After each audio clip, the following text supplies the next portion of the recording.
What's going on, guys? This is Ian here, coach of your Ladder Lantern, bringing you guys our Week 11 CCBL match, taking on Coach QuoteScribe and the Shadow Sneakers. This is going to be a pretty fun match. I don't know what to say. We're both in not the best positions at the end of the season. We're close to the end of the season here. This is Week 11 of 13, I believe. So it could be worse, but could be better. Yeah, I'm sort of at a loss here. Let's run through QuoteScribe's team real quick here. He has Keldeo, Lucario, Porygon 2, Nidoking, Alolan Raichu, Guzzlord, Mega Abomasnow, Volcarona, Torterra, Gallade, and Kangaskhan. I wasn't expecting the Torterra.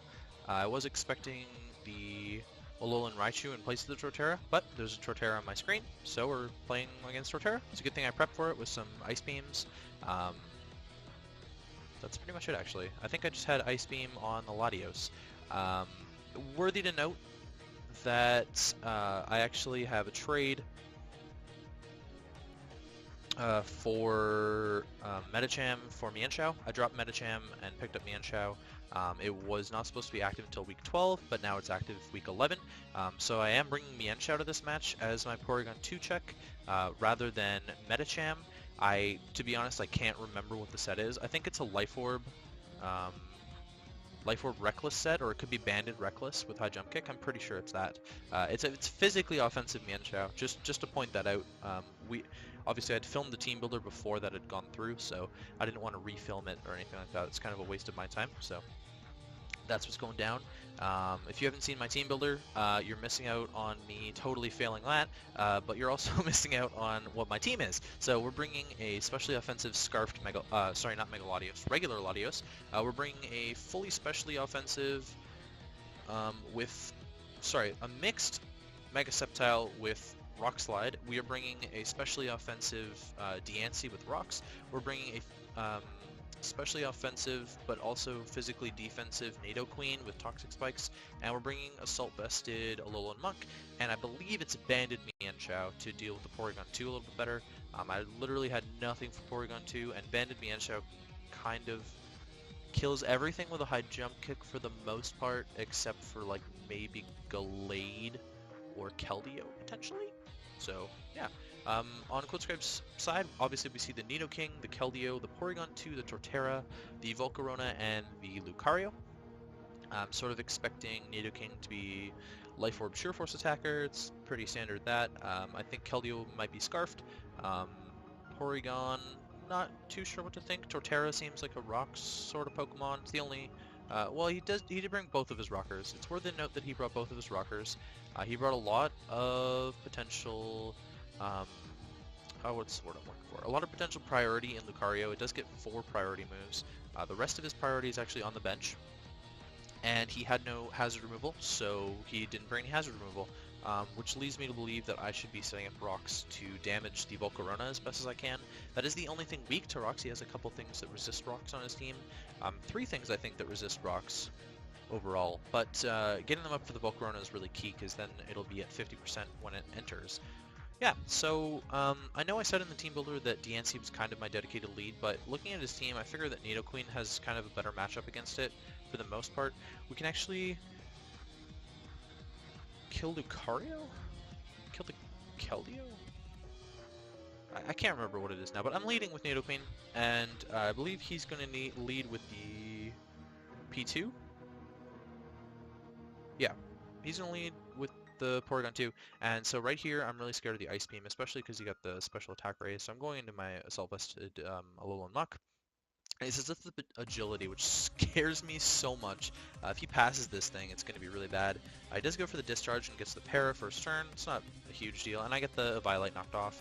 I'm actually going to predict him to Baton Pass out this turn, so I'm going to knock up again, but he does just discharge again.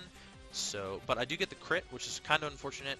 Poison Touch, not the biggest thing in the world. It was a 60% chance to get a poison with Poison Touch, I believe, or 30% with Poison Touch, and then now it's 60% now that I click Poison Jab. And so Porygon's like kind of crippled, so he's going to double into Lucario, which can take a poison jab, and I'm actually going to get fully parried. I did click knock off that turn in case he switched. Brick Break does so much damage to me, and I'm going to go for the Rock Slide, predicting Volcarona to maybe come in, or just do whatever damage I can. I'm going to go for Shadow Sneak here, because I know my Muck is going to die, and I want to chip this thing down as much as I can, and he's going to clean up my Alolan Muck with the Brick Break. Here's a good chance for Latios to come in. Latios kills everything now that Porygon 2 is really weakened with a Scarf Psyshock. Except for Volcarona, which we 2-hit KO, and so I'm kind of threatened out by a Bug Buzz here, it'll kill me, and so I switch into Diancie, which is my check to this thing, and he goes for the Signal Beam. Not as strong as Bug Buzz, I actually could have lived the Signal Beam, and killed this thing, potentially, but I'm going to go for the Diamond Storm here, it's my best way to hit that thing, and he brings in Nidoking on it. Next up, I think I go for an Earth Power here, because it's my way to hit the Nidoking with my Diancie, and he's going to go for the Power Punch. Unfortunately, doesn't get the attack raise because he is Sheer Force, and we do quite a bit with the Earth Power. I don't know if he's going to stay in or just sack this thing off, so I'm going to set up Rocks. It's probably my best move, and Earthquake's not doing that much now that I'm at +2 defense from the Diamond Storm. He's going to Earthquake me again, and I will take the Nidoking out here with an Earth Power, picking up another kill for Diancie. I believe that's 2 kills now? Did I get 2 kills? No, just the 1, I think. So here comes Keldeo, and I'm scared of like a Scald or Hydro Pump or something, so I'm going to double out my Sceptile. Best thing to take this, if he goes for Icy Wind, all the best. Hydro Pump does connect, does quite a bit of damage actually, and now I can just go for a Dragon Pulse, I think was my safest move. I didn't want to click Leaf Storm because I thought he would switch. And Volcarona, those rocks coming in clutch. And next up's Terra. Leaf Storm can do up to 91, which it does. It gets one of the max rolls, which is quite unfortunate. Earthquake obviously doesn't really touch me very much. I'm hampered by my special attack, but we're still going to be able to pick up the kill here. Porygon does an entry to Rocks now, and so Keldeo is going to come in here, and it's actually going to die to a -2 Leaf Storm as long as I hit. The Stone Edge scared me. We did find out the Scarfed at the end. Unfortunately, the Stone Edge did not kill me. And Porygon is now going to follow the rocks after Mega Sceptile picks up that kill.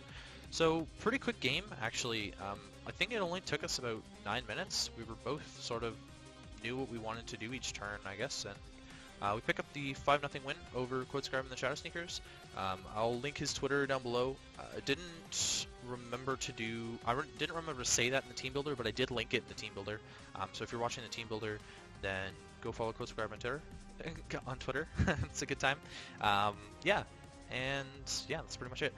Next week, worthy to note, next week is week 12 of the CCBL. We were supposed to play the Cincinnati Stuffles, but the team had just dropped out of the league, and since we're so close to the end of the season now, there were talks that I might have to play another team playing one of the other teams that dropped out, but it turns out Merry Christmas! It's December. We actually get a bye week next week. We're getting the forfeit win, so our next week is week 13. Luckily for me, because I do have 3 of my 4 final exams coming up next week, so it'll be great to have 1 less league to worry about. I do still have 4 potentially to worry about next week, but having at least 1 less is a lot less of a burden when you have so little days to play around it. So week 13 starts December the 11th, and we will be playing Zaki Blades and the Sydney Psychics. So keep an eye out for that, and yeah, hope you guys have a good day.